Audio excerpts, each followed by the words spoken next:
consent that further proceedings on the roll call be dispensed with. Without objection.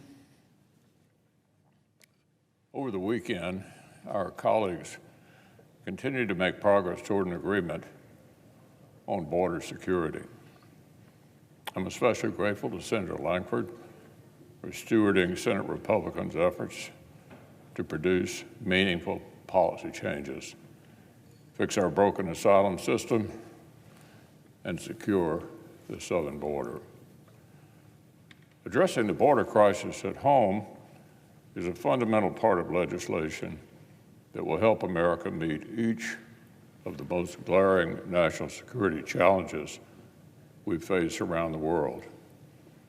And there are a number of significant issues our colleagues are still working to resolve.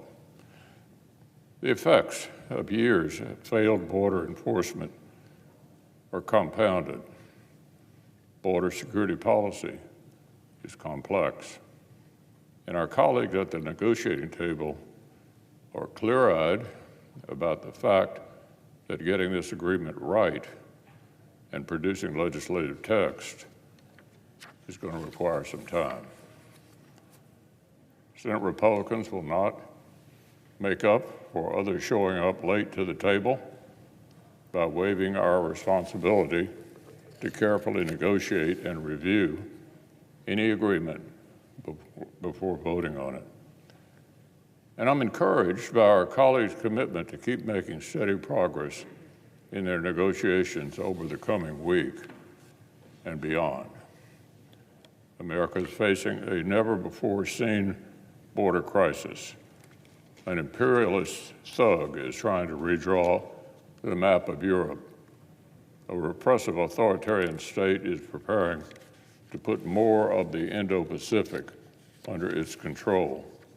And the world's largest state sponsor of terror is showing us it's as determined as ever to kill American service members and disrupt global commerce. There is simply no room for falling short here. We cannot afford to get this wrong. The weekend brought even more glaring evidence that Iran and its terrorist proxies feel emboldened to escalate their attacks in the Middle East.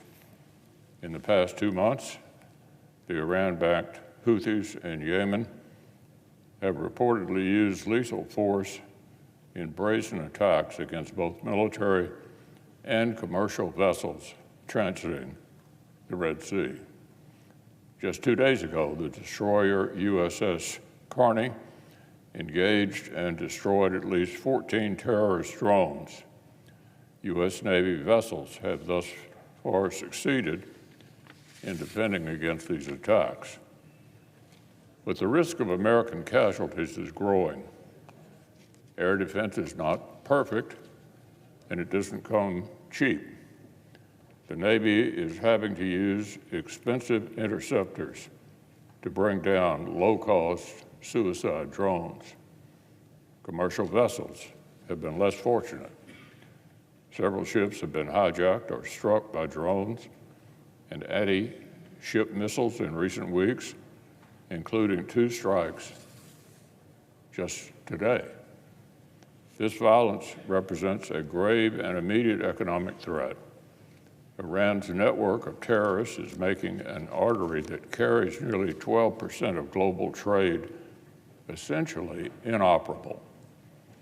In recent days, 4 of the world's 5 largest shipping companies have suspended operations in the Red Sea. The carriers, who account for more than half of maritime container traffic, are opting to add weeks to transit times and an untold extra fuel costs to avoid transit attacks, terrorist attacks, and supply chains everywhere are bracing for the effects. Make no mistake, an undeterred adversary is laying down a direct challenge to American leadership, and the world is watching to see if we rise to meet it the way we've met before in countless times. Protecting the freedom of navigation is an essential American interest because maritime commerce has been central to our nation's economy from the very beginning.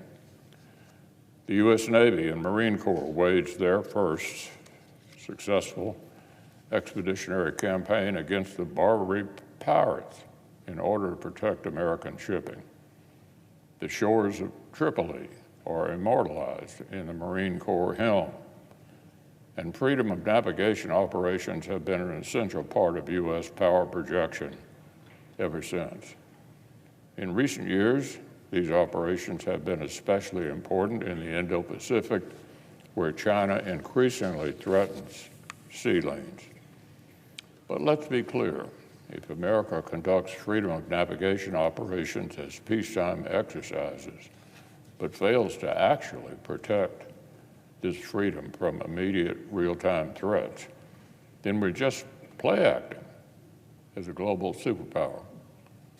What's happening right now in the Red Sea isn't an exercise, it's a blaring siren that deterrence has failed. The United States and our allies and partners have a stake in defending the freedom of navigation. If we fail to take more serious action against Iran-backed Houthi terrorists, we'll embolden other aggressors to challenge this freedom everywhere and risk major consequences. Needless to say, our greatest strategic adversary and systemic rival is watching especially closely how we respond to this brazen challenge.